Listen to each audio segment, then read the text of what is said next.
Jumpa bersama Kalaf 30 Syawal 30 Raya Outfit. Alright, so kali ni baju ni pun kalau beli last year untuk pakai pergi open house. So kalau nak simple, this is pada Rizman Ruzaini RR, memang love.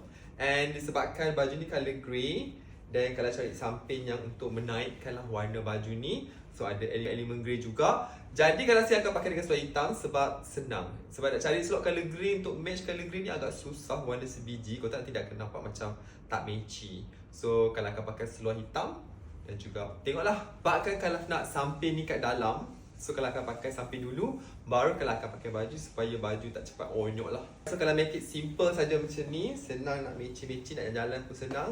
So tak lah. So kita make it like simple. I think I will go with this lah Go with this. Nak bersongkok ke tak payah? Tak payah lah